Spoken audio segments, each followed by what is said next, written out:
Hello दोस्तों, मेरा नाम है विकास और आप देख रहे हैं पाईफाई लर्निंग। आज हम सोम स्टार्ट करेंगे बेसिक से। तो सोम कहां से आई? सोम आई है आपकी मैकेनिक्स से। वहां से स्टडी करते हैं मैकेनिक्स से। मैकेनिक्स क्या है? मैकेनिक्स साइंस की वो ब्रांच है और स्पेसिफिकली फिजिक्स की ब्रांच है। साइंस या फिजिक्स की वो ब्रांच है जिसमें हम फोर्सेस और उसके इफेक्ट स्टडी करते हैं इन्वायरमेंट पे। सॉलिड भी आ जाते हैं उसमें, फ्लूइड्स भी आ जाते हैं, मशीन हो गई, स्ट्रक्चर हो गई और बहुत सारी चीजें जिसके ऊपर आप फोर्सेस की स्टडी और उसके इफेक्ट को स्टडी करते हैं। उसी ब्रांच को कहते हैं हम मैकेनिक्स। अब मैकेनिक्स जो ब्रांच है वो 3 पार्ट में डिवाइड है, जिसमें पहला आ जाता है आपका इंजीनियरिंग मैकेनिक्स। आपने पढ़ा होगा इंजीनियरिंग मैकेनिक्स। अब इंजीनियरिंग मैकेनिक्स में क्या होता है? इंजीनियरिंग मैकेनिक्स में हम पढ़ते हैं रिजिड बॉडीज के ऊपर। स्टडी करते हैं फोर्सेस की ही, लेकिन इसमें हमने कैटेगराइज कर दिया है कि रिजिड बॉडी के ऊपर जब भी हम फोर्सेस या उसके इफेक्ट पढ़ेंगे तो उसको हम कहेंगे इंजीनियरिंग मैकेनिक्स।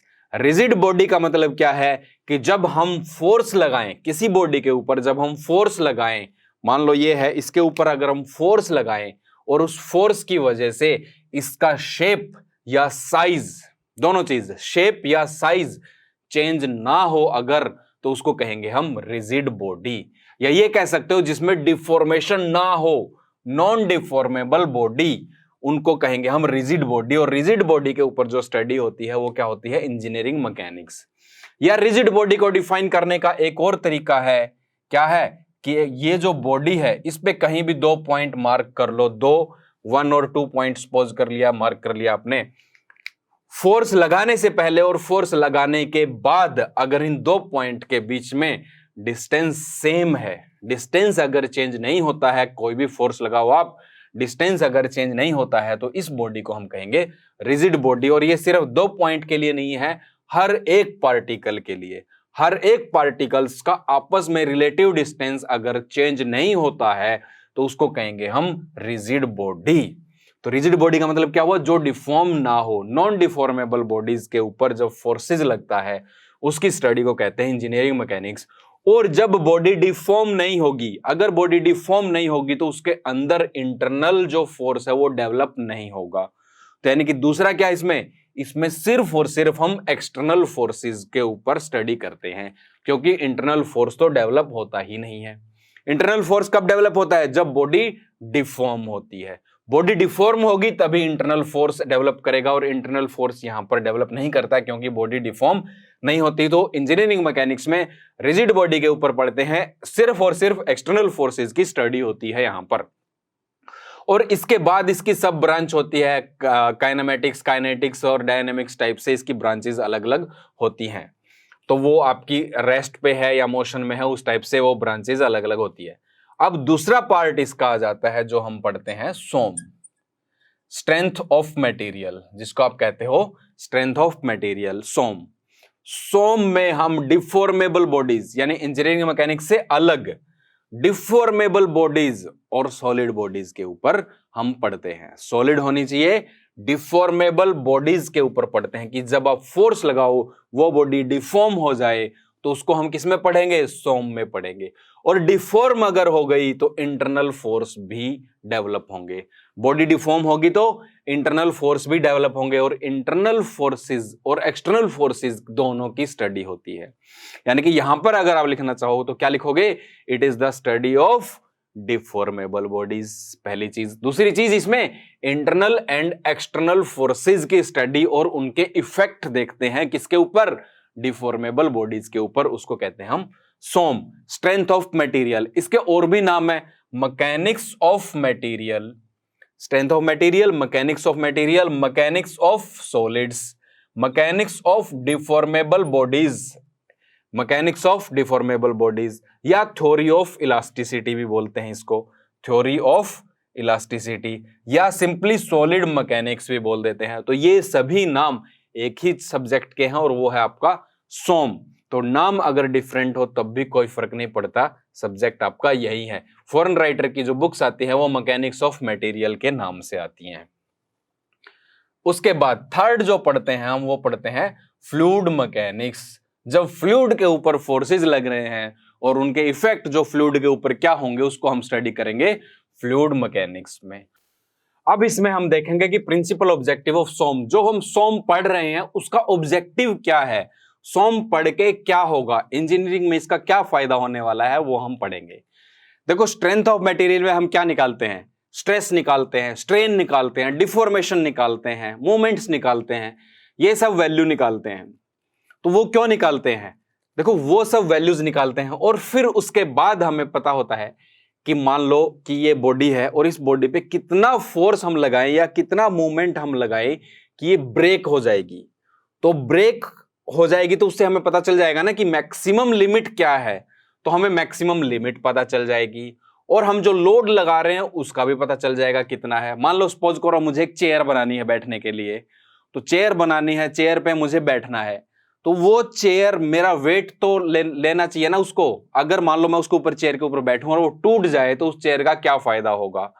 तो मैक्सिमम लिमिट क्या होगी उस चेयर की कि उस पे कितना वेट मैक्सिमम रखा जाए कि वो टूट जाएगी या एक आदमी के वेट से वो टूटेगी कि नहीं टूटेगी। सेफ डिजाइन के लिए वैल्यूज जो निकालते हैं हम कहां से निकालते हैं, सोम से। तो सोम की इक्वेशंस हमें बताती है कि सेफ डिजाइन आपको कैसे बनाना है।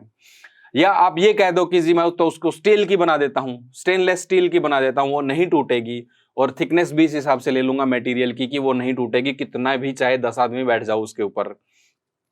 लेकिन क्या एक चेयर को, स्टेनलेस स्टील की चेयर है, उसको कोई खरीदेगा? वो अगर चेयर आपकी 6-7 हजार रुपए की हो जाएगी और वही चेयर दूसरे प्लास्टिक में 500 रुपए की मिल रही है तो क्या कोई खरीदेगा? तो कॉस्ट भी एक मैटर करती है कि आप ओवर सेफ नहीं बना सकते, तो ओवर सेफ भी ना बने और अनसेफ भी ना बने। ओवर सेफ भी नहीं होनी चाहिए और अनसेफ भी नहीं होनी चाहिए। ओवर सेफ का मतलब क्या हो जाएगा, सेफ से भी बहुत ज्यादा हो जाएगी और उस केस में उसकी कॉस्ट बढ़ जाएगी। तो कॉस्ट बढ़ेगी तो उसको प्रोडक्ट को मार्केट में कोई नहीं लेगा। तो इसीलिए ओवर सेफ भी नहीं होनी चाहिए और इस टाइप से होनी चाहिए कि उसकी कॉस्ट भी नहीं ज्यादा हो और दूसरा वो टूटे भी ना, उसका डिजाइन भी इस टाइप से हो कि वो सेफ हो। अंडर सेफ भी नहीं होनी चाहिए और ओवर सेफ भी नहीं होनी चाहिए।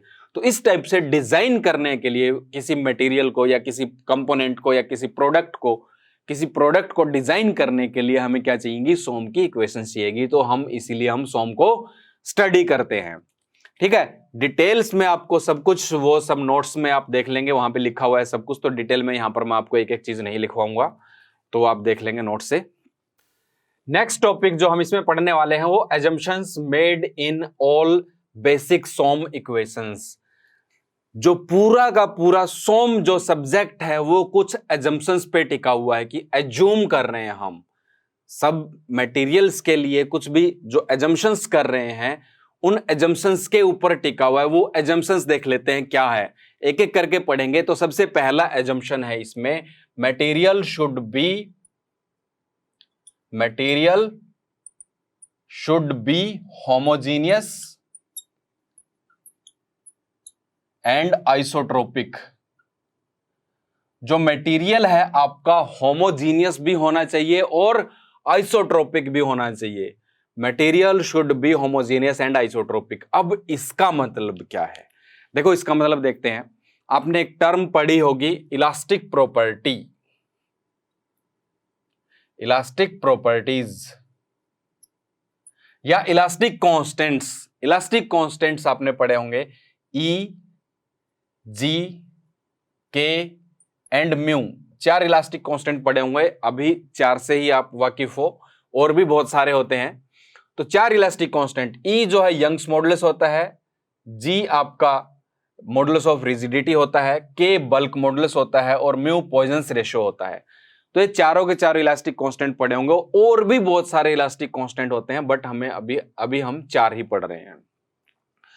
तो 4 इलास्टिक कांस्टेंट होते हैं। इन इलास्टिक कांस्टेंट की वैल्यू, सपोज करो मेरा मटेरियल है, एक मटेरियल है, तो सबसे पहले हम पढ़ेंगे होमोजीनियस के बारे में। यहां पर मैं लिख लेता हूं होमोजीनियस का मतलब क्या है कि सपोज करो एक मटेरियल ले लिया हमने, होमोजीनियस मटेरियल है ये। इस मटेरियल में मान लो इस पॉइंट पे इस डायरेक्शन में इलास्टिक प्रॉपर्टी कोई भी उठा लो, इलास्टिक प्रॉपर्टी ई से डिपेंड करते हैं, E1 लिख लेते हैं। इस डायरेक्शन में E1 इलास्टिक प्रॉपर्टी है इस पॉइंट पे, तो हर पॉइंट पे जितने भी पॉइंट होंगे इस डायरेक्शन में सबकी प्रॉपर्टी क्या होनी चाहिए, E1 ही होनी चाहिए इस डायरेक्शन में। यानी कि यहां पर जो पॉइंट होगा वहां पर भी E1 होगी, यहां पर E1 होगी, यहां पर भी E1 होगी। होमोजीनियस मतलब हर पॉइंट आपका सेम टाइप से बिहेव कर रहा है। इस डायरेक्शन में अगर इलास्टिक प्रॉपर्टी E1 है तो हर जगह पे, हर पॉइंट पे, लेकिन डायरेक्शन कौन सी होनी चाहिए, यही, इसी डायरेक्शन में सेम इलास्टिक प्रॉपर्टी होगी। अब सपोज करो दूसरी डायरेक्शन ले लेते हैं, मान लो ये वाली डायरेक्शन ले लेते हैं। इस डायरेक्शन में लेट्स सपोज इलास्टिक प्रॉपर्टी है आपकी E2 इस पॉइंट पे, तो हर पॉइंट पे इस डायरेक्शन में आपकी प्रॉपर्टी क्या होनी चाहिए, E2 ही होनी चाहिए। क्या होनी चाहिए, E2 ही होनी चाहिए, इलास्टिक प्रॉपर्टी E2 ही होनी चाहिए। तो यानी कि हर पॉइंट पे इलास्टिक प्रॉपर्टी एक गिवन डायरेक्शन में सेम होगी। होमोजीनियस का मतलब क्या होता है, हर मटेरियल पे सेम, हर पॉइंट पे सेम बिहेव कर रहा है, हर पॉइंट पे, पूरी बॉडी में हर पॉइंट पे सेम बिहेव कर रहा है। अब सपोज कर लेते हैं, एक और ले लेते हैं डायरेक्शन, सपोज कर लेते हैं इस डायरेक्शन में आपकी प्रॉपर्टी है E3, तो हर पॉइंट पे इस डायरेक्शन में E3 ही होगी, और कोई भी डायरेक्शन आप ले सकते हो, किसी और डायरेक्शन में हो सकता है। इस परपेंडिकुलर डायरेक्शन में सपोज कर लो E4 है, तो हर पॉइंट पे इस परपेंडिकुलर डायरेक्शन में E4 ही प्रॉपर्टी होगी। तो यानी कि properties are independent of point, property जो है पॉइंट पे डिपेंड नहीं कर रही या लोकेशन पे डिपेंड नहीं कर रही, किसी भी लोकेशन पे ले लो, एक गिवन डायरेक्शन में सेम प्रॉपर्टी मिलेगी। उस मटेरियल को क्या कहेंगे, होमोजीनियस, उस मटेरियल को बोलेंगे हम होमोजीनियस। अब दूसरा आता है आइसोट्रोपिक। अब आइसोट्रोपिक का मतलब क्या है, आइसोट्रोपिक का मतलब क्या है देख लेते हैं। मान लो एक पॉइंट है यहां पर, सपोज कर लेते हैं यहां पर एक पॉइंट है इस मटेरियल में, इस डायरेक्शन में आपकी प्रॉपर्टी क्या है, E1, इस डायरेक्शन में भी E1, इस डायरेक्शन में भी E1, परपेंडिकुलर डायरेक्शन में भी E1। तो किसी पॉइंट पे, एक गिवन पॉइंट पे किसी भी डायरेक्शन में प्रॉपर्टी अगर सेम हो, इलास्टिक प्रॉपर्टीज सेम हो, तो उस मटेरियल को कहते हैं आइसोट्रोपिक। अब सपोज कर लेते हैं कोई दूसरा पॉइंट है, मान लो यहां पर एक दूसरा पॉइंट है, इधर E2 प्रॉपर्टी है इस पॉइंट पे, तो इस पॉइंट पे आप किसी भी डायरेक्शन में चेक करोगे तो प्रॉपर्टी क्या आएगी, E2 ही आएगी। क्या आएगी, E2 ही आएगी। अब सपोज कर लेते हैं कि एक और पॉइंट ले लिया आपने, थर्ड पॉइंट पे, यहां पर प्रॉपर्टी E3 है, यहां भी E3, यहां भी E3, यहां भी E3। तो किसी भी पॉइंट पे पॉइंट टू पॉइंट चेंज हो सकती है, बट डायरेक्शन किसी भी डायरेक्शन में ले लो, प्रॉपर्टी अगर सेम आ रही है तो उसको कहेंगे हम आइसोट्रोपिक मटेरियल। यानी कि properties are independent of direction, property direction पे डिपेंड नहीं कर रही है, कोई भी डायरेक्शन हो प्रॉपर्टी सेम आएगी। और अगर होमोजीनियस प्लस आइसोट्रोपिक हो जाए, दोनों हो जाए, क्या हो जाए, homogeneous and isotropic. Homogeneous and isotropic का मतलब ये हो गया, देखो होमोजीनियस का मतलब तो किसी भी पॉइंट पे प्रॉपर्टी सेम होगी, और आइसोट्रोपिक का मतलब किसी भी डायरेक्शन में प्रॉपर्टी सेम होगी। तो इसका मतलब है किसी भी पॉइंट पे किसी भी डायरेक्शन में प्रॉपर्टी क्या होगी, सेम होगी। मान लो E है, यहां पर भी E, यहां पर भी E, दूसरे पॉइंट पे भी E, और किसी भी डायरेक्शन में भी E, यहां पर तीसरे पॉइंट पे भी E, किसी भी डायरेक्शन में भी E। यानी कि प्रॉपर्टी जो है, इलास्टिक प्रॉपर्टी ना तो पॉइंट पे डिपेंड कर रही है ना डायरेक्शन पे डिपेंड कर रही है, ना तो पॉइंट पे डिपेंड कर रही है ना डायरेक्शन पे कर रही है, तो उस मटेरियल को कहेंगे हम होमोजीनियस एंड आइसोट्रोपिक। उस मटेरियल को क्या कहेंगे, होमोजीनियस एंड आइसोट्रोपिक। इसमें कुछ मेटल्स होती हैं, स्टील होते हैं, और ग्लास भी, शायद इसी ग्लास भी आता है एग्जांपल्स, तो वो आप नोट्स में देख लोगे। होमोजीनियस एंड आइसोट्रोपिक के एग्जाम्पल क्या क्या हैं। ये जो मटेरियल हमने आइसोट्रोपिक लिखा था, आइसोट्रोपिक तो है लेकिन बट नॉन होमोजीनियस। ये होमोजीनियस तो नहीं है ना, हर पॉइंट पे प्रॉपर्टी सेम नहीं है, हर पॉइंट पे प्रॉपर्टी डिफरेंट है, तो नॉन होमोजीनियस हो गया। ये होमोजीनियस तो है लेकिन आइसोट्रोपिक नहीं है, बट अनआइसोट्रोपिक। तो ये मटेरियल क्या हो गया, होमोजीनियस है लेकिन आइसोट्रोपिक नहीं है। तो होमोजीनियस है लेकिन आइसोट्रोपिक नहीं है, ये वाला आइसोट्रोपिक है लेकिन होमोजीनियस नहीं है। ये स्पेशली इस मटेरियल के लिए लिखा है, लेकिन कुछ मटेरियल ऐसे होते हैं जो होमोजीनियस भी होते हैं और आइसोट्रोपिक भी होते हैं, तो उनको कहेंगे होमोजीनियस एंड आइसोट्रोपिक। तो ये हुआ हमारा पहला अजम्पशन। हम एज्यूम करके मानते हैं, हम एज्यूम करके चलते हैं कि जो आप मटेरियल ले रहे हो वो क्या है, आपका होमोजीनियस भी है और आइसोट्रोपिक भी है, जिसके ऊपर हम स्टडी कर रहे हैं। नेक्स्ट अजम्पशन पढ़ने से पहले हम एक और मटेरियल के बारे में पढ़ रहे हैं, क्योंकि हम होमोजीनियस, आइसोट्रोपिक इस टाइप के वर्ड पढ़ रहे हैं, तो एक और मटेरियल होता है ऑर्थोट्रोपिक। Orthotropic material. अब ऑर्थोट्रोपिक मटेरियल में क्या होता है, देखो ऑर्थोट्रोपिक मटेरियल वो मटेरियल होता है जिसमें, ऑर्थो का मतलब क्या होता है, तीन म्यूचुअली परपेंडिकुलर डायरेक्शन। सपोज करो ये तीन म्यूचुअल परपेंडिकुलर डायरेक्शन है, इन तीन म्यूचुअल परपेंडिकुलर डायरेक्शन में इलास्टिक प्रॉपर्टी डिफरेंट हो, सेम नहीं डिफरेंट हो।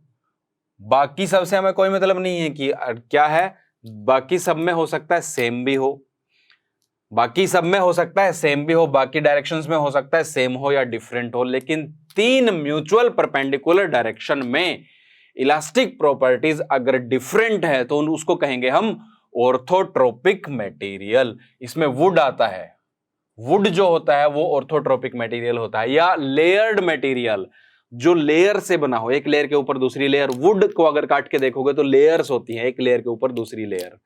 आप वुड को काटते हो तो इस टाइप का आता है ना, इस टाइप की लेयर्स बनी होती है अंदर। तो लेयर्ड मटेरियल जो होता है उसको वही आता है ऑर्थोट्रोपिक में।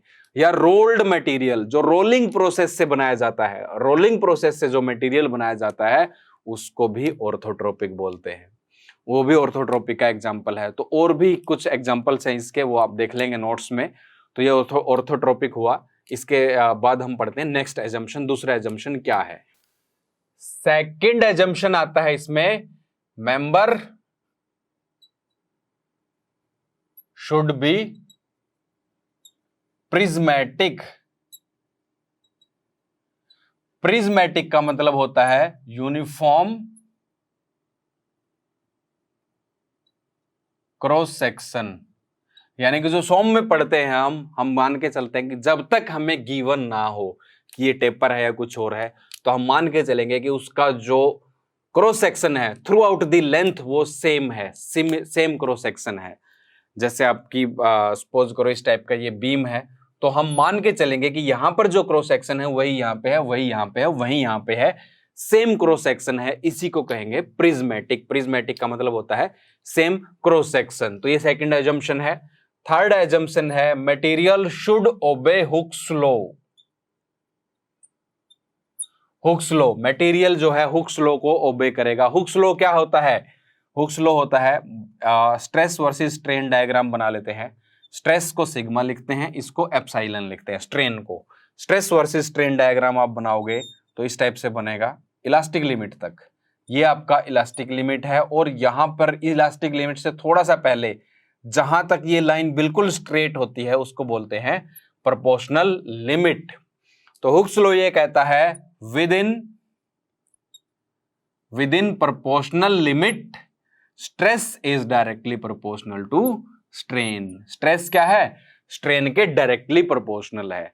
यानी कि सोम जब हम पढ़ रहे हैं तो हम मान के चल रहे हैं कि जिस मटेरियल के ऊपर आप सोम की इक्वेशन लगा रहे हो वो क्या कर रहा है, हुक्स लॉ को ओबे कर रहा है। हुक्स लॉ को अगर ओबे नहीं करेगा तो सोम की इक्वेशन वैलिड नहीं रहेंगी। तो ये कंप्लीट सोम में क्या होगा, हुक्स लॉ आपका वैलिड रहेगा। तो हुक्स लॉ अगर नहीं लग रहा है जहां पर, वहां पर सोम की इक्वेशन वैलिड नहीं होगी। तो प्रोपोर्शनल लिमिट के अंदर stress directly proportional to strain होता है, यही आपका हुक्स लॉ होता है। तो ये आपका थर्ड एजम्पशन हुआ। इसके बाद फोर्थ चेक कर लेते हैं, फोर्थ एजम्पशन क्या है। फोर्थ एजम्पशन है members are subjected under static loading.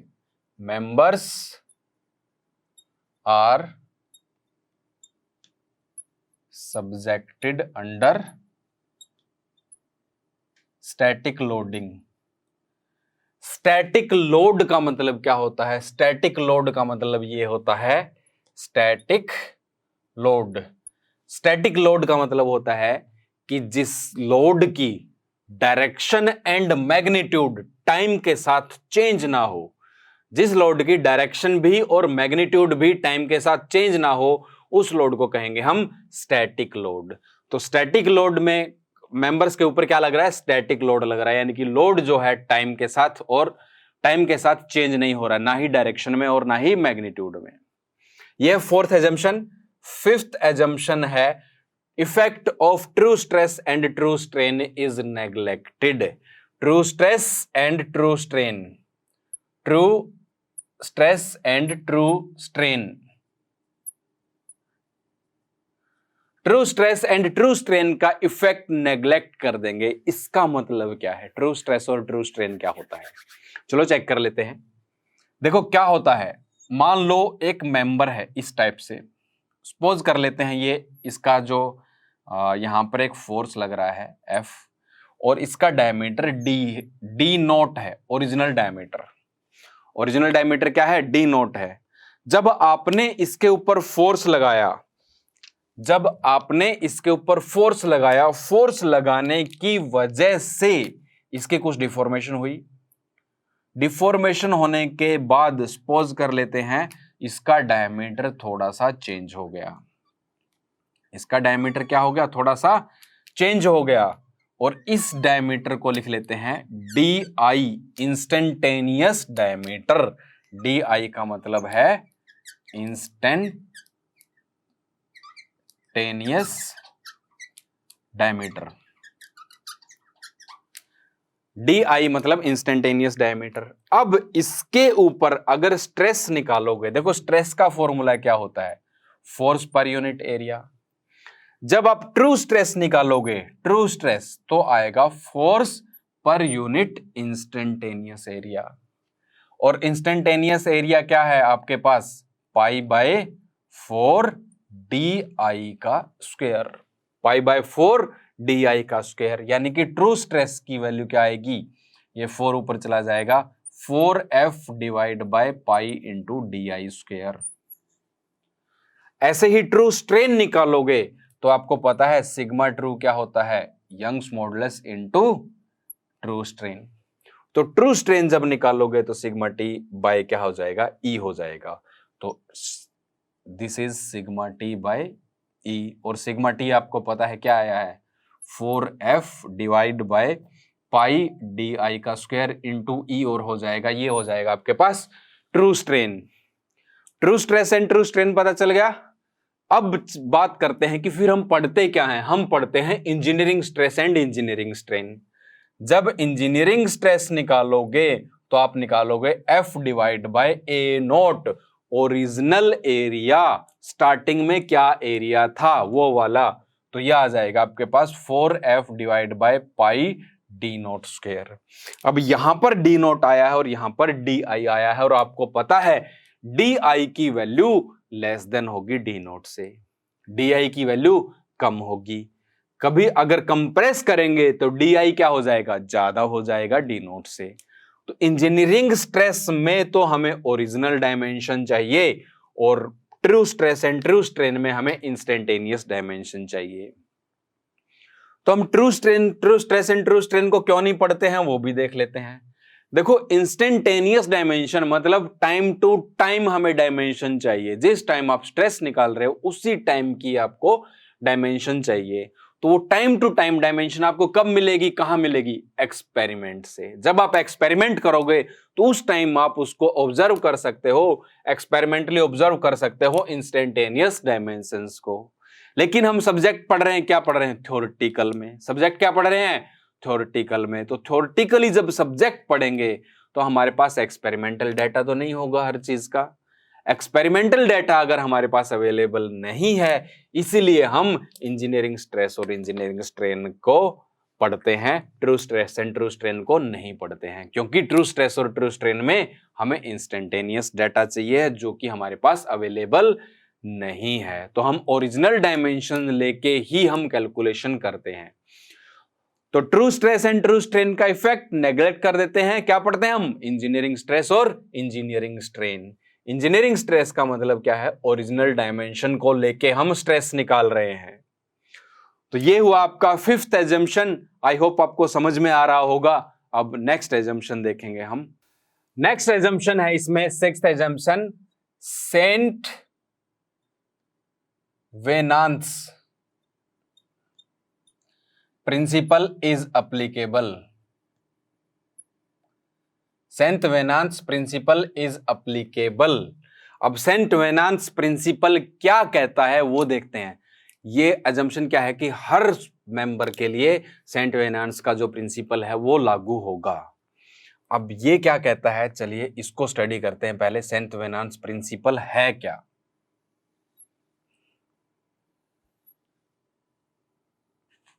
मान लो ये एक मेंबर है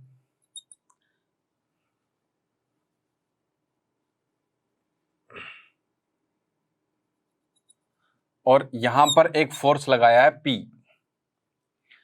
इस मेंबर में यहां पर एक फोर्स लगाया P। इसके अंदर जो स्ट्रेस डेवलप होंगे ना, उसकी इंटेंसिटी मैं बता रहा हूं आपको। इंटेंसिटी आपको बना के दिखा रहा हूं कि कैसे इसके स्ट्रेस डेवलप होंगे। सपोज कर लो ये इसका है cross sectional dimension. Cross section dimension में मतलब सपोज कर लेते हैं ये आपकी लेंथ है L और इसकी जो ये हाइट है, ये हाइट है। सपोज कर लेते हैं इसकी W, इसकी ये विड्थ है, विड्थ कैसे, डेप्थ कह दो इसको। ये D डेप्थ है और W क्या है? इसकी विड्थ है। W विड्थ है, D इसकी डेप्थ है। इस टाइप से ये D है और इधर से ऐसे जो इसकी वो होगी वो आपकी विड्थ है W। तो हम जो D है ना, D को कंसीडर कर लेते हैं। D क्या है आपकी? ये दोनों जो डायमेंशन होगी वो होगी लेटरल डायमेंशन। L को बोलेंगे हम लॉन्गिट्यूडनल डायमेंशन और W एंड D को बोलेंगे लेटरल डायमेंशन। और लेटरल डायमेंशन में जो बड़े वाली है वो कौन सी है? D। D क्या है आपकी? Largest lateral dimension. D जो है आपकी लार्जेस्ट लेटरल डायमेंशन है। तो हम यहां पर सपोज कर लेते हैं आपने एक सेक्शन ले लिया, ये है आपका यहां से इधर से D/2 डिस्टेंस पे। सपोज कर लेते हैं D/2 डिस्टेंस पे है। यहां पर जब स्ट्रेस की इंटेंसिटी बनाओगे तो आपको नहीं लगता कि स्ट्रेस की इंटेंसिटी कुछ इस टाइप से आएगी? क्लोज टू फेस, इसके पॉइंट के क्लोज बनाओगे तो देखो सिंपल सी बात है कि जब फोर्स इस पूरे डेप्थ पे ना लग के एक पॉइंट पे लग रहा है तो स्ट्रेस भी अगर इसी के जस्ट पास देखोगे तो स्ट्रेस भी यहां सबसे ज्यादा आएगा। स्ट्रेस क्या आएगा? यहां सबसे ज्यादा आएगा, फिर यहां कम, यहां कम, यहां कम। जितना इस पॉइंट से दूर होते जाएंगे स्ट्रेस की वैल्यू कम होती जाएगी। जब थोड़ा सा और आगे बढ़ते हैं, सपोज कर लेते हैं हम दूसरा ले लेते हैं, एक और सेक्शन ले लेते हैं, यहां पर देखते हैं कि स्ट्रेस क्या आएगा। सपोज कर लेते हैं ये वाला डायमेंशन जो है, ये डिस्टेंस जो है D है। अब D डिस्टेंस पे जब चेक करोगे आप तो स्ट्रेस जो है वो थोड़ा सा यूनिफॉर्म हो जाएगा उससे पहले वाले से। स्ट्रेस की इंटेंसिटी क्या हो जाएगी? यूनिफॉर्म हो जाएगी, ज्यादा यूनिफॉर्म लगेगा आपको।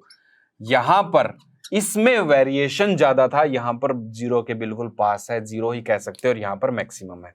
अब यहां पर भी कुछ ना कुछ स्ट्रेस आ गया और वेरिएशन जो है थोड़ा सा यूनिफॉर्म हो गया। तो ये कहता है कि जब ये वाली वैल्यू, एक सेक्शन और ले लो यहां पर और ये डिस्टेंस ले लो आप 2/3D, या और इसको 1.5D भी बोल सकते हो।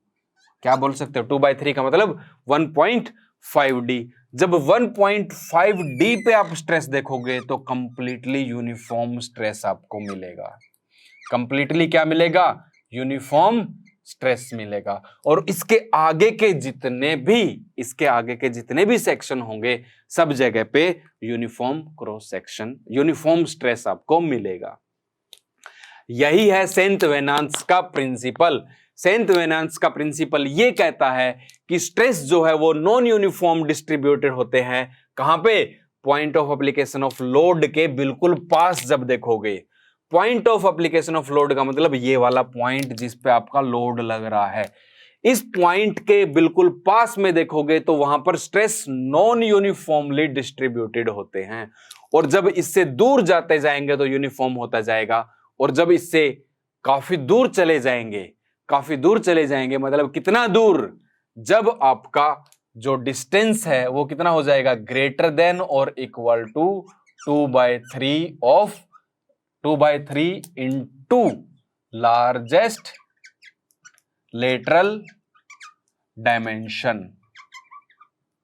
जो लेटरल डायमेंशन है इनमें से जो लार्जेस्ट होगी बड़े वाली, उसको 2/3 से मल्टीप्लाई कर लो। 2/3 इंटू दिस, इसके इक्वल या इससे ज्यादा डिस्टेंस पे जब आप चले जाओगे तो वहां पर आपको स्ट्रेस यूनिफॉर्मली डिस्ट्रीब्यूटेड मिलेगा। स्ट्रेस की वैल्यू सेम मिलेगी हर पॉइंट पे। उस सेक्शन में आप देखोगे यहां भी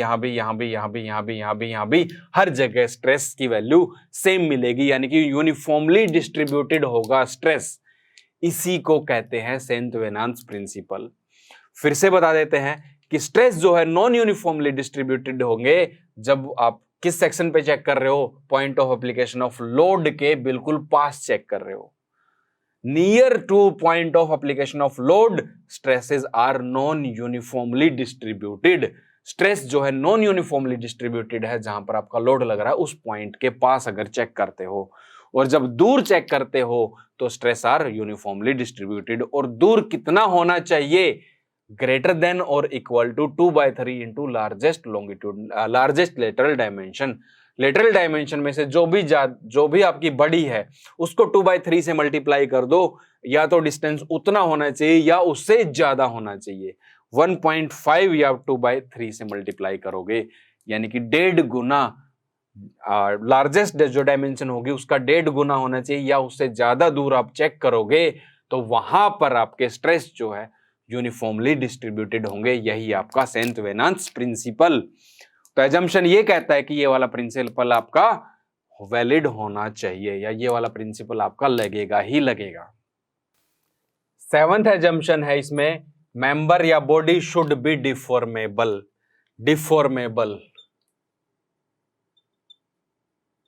ये मैंने आपको पहले भी बताया था कि सोम में हम डिफॉर्मेबल बॉडीज के ऊपर पढ़ते हैं। अगर डिफॉर्मेबल बॉडी नहीं होगी तो उसमें सोम की इक्वेशन वैलिड नहीं होगी। तो body should be deformable, deform होनी चाहिए फोर्स लगने के बाद। अगर डिफॉर्म नहीं हुई तो उस पे सोम की इक्वेशन वैलिड नहीं होगी। और वो डिफॉर्मेशन बहुत ही कम हो सकता है, माइक्रो मिलीमीटर में हो सकता है। तो कितना भी कम क्यों ना हो लेकिन डिफॉर्मेशन होना चाहिए। जब डिफॉर्मेशन होगी तभी हम वहां पर सोम पढ़ सकते हैं, उसके ऊपर सोम वैलिड है। नेक्स्ट 9th है सेल्फ वेट या बॉडी वेट।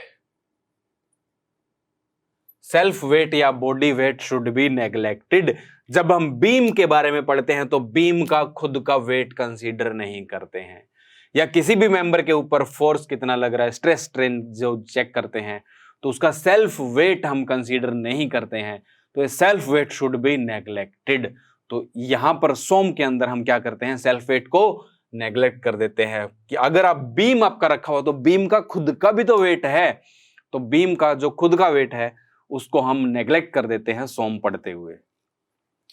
तो ये सारे एग्जम्पशंस है, सॉरी 8 नंबर था ये बहुत सारे एजम्पशंस आपने पढ़े। ये पूरी की पूरी सोम में आपको एज्यूम करके चलना पड़ेगा।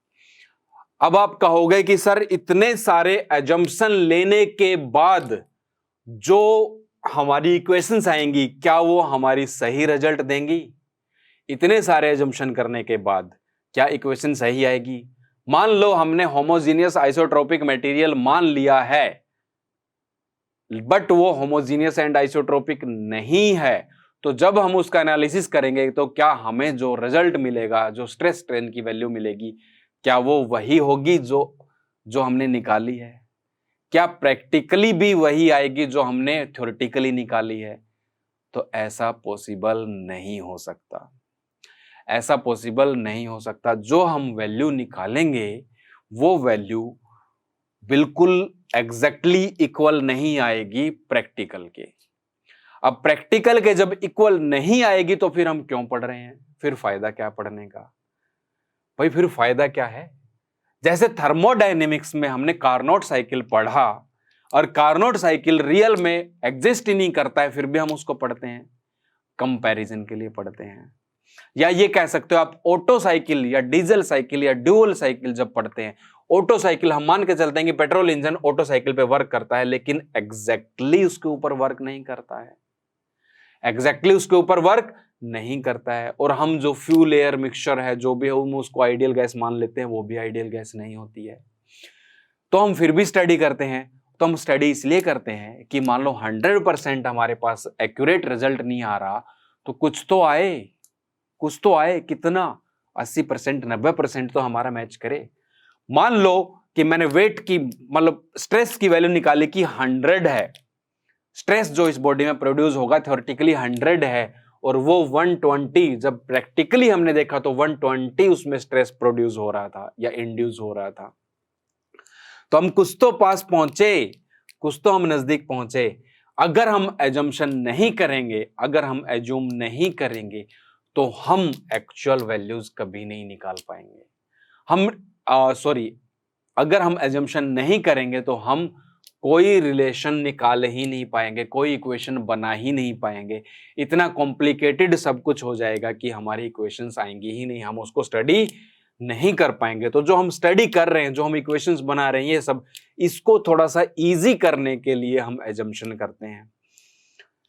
फिर इन एजम्पशन को कहां पर हम कंपनसेट करते हैं? हम इन एजम्पशन को कंपनसेट करते हैं फैक्टर ऑफ सेफ्टी में। जब हम डिजाइन करते हैं तो एक फैक्टर ऑफ सेफ्टी नाम की एक चीज आ जाती है, और वो जो फैक्टर ऑफ सेफ्टी है वो हमारे एजम्पशंस को कंपनसेट करने के लिए होती है। वो क्या होती है?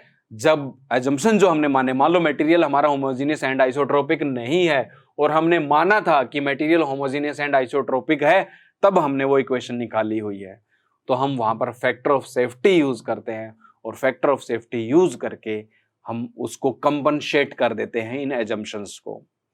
तो इसीलिए डिजाइन जो होता है वो सही बन के आता है।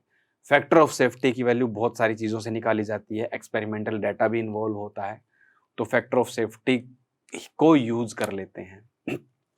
तो इसीलिए ये अजम्पशंस हमारे वैलिड रहेंगे। इन अजम्पशन के बिना हम इक्वेशंस नहीं निकाल पाएंगे। तो हम जो स्टडी करेंगे कंप्लीट सोम इन अजम्पशंस पे बेस्ड स्टडी करेंगे। तो ये हुए हमारे सारे के सारे बेसिक अजम्पशंस। पूरी सोम में हमें ये अजम्पशन लेके चलने हैं। दूसरी चीज, हम जो बेसिक में और क्या पढ़ने वाले, हम लोड्स के बारे में पढ़ने वाले। लोड्स, कितने टाइप के लोड होते हैं वो पढ़ने वाले। कि वो क्यों पढ़ेंगे, हम डायरेक्ट स्ट्रेस स्ट्रेन क्यों नहीं पढ़ रहे हैं? अगर डायरेक्ट स्ट्रेस स्ट्रेन पढ़ेंगे और जब आप क्वेश्चन करोगे तो क्वेश्चन आपके ऊपर से निकलेंगे, आपको पता ही नहीं चलेगा कहां से। बेसिक जब तक नहीं करोगे तब तक आप क्वेश्चन सोल्व नहीं कर पाओगे। तो बेसिक को नेग्लेक्ट मत करो, बेसिक पढ़ना जरूरी है। बेसिक में मैं आपको बताऊंगा कि बेसिक कैसे यूज होता है आपका न्यूमेरिकल्स में। तो क्वेश्चन सोल्व करने के लिए बेसिक जरूरी है। तो नेक्स्ट लेक्चर में हम पढ़ेंगे हमारे लोड्स के बारे में। ठीक है, तो आज के लेक्चर में इतना ही, मिलते हैं नेक्स्ट लेक्चर में। Thank you for watching.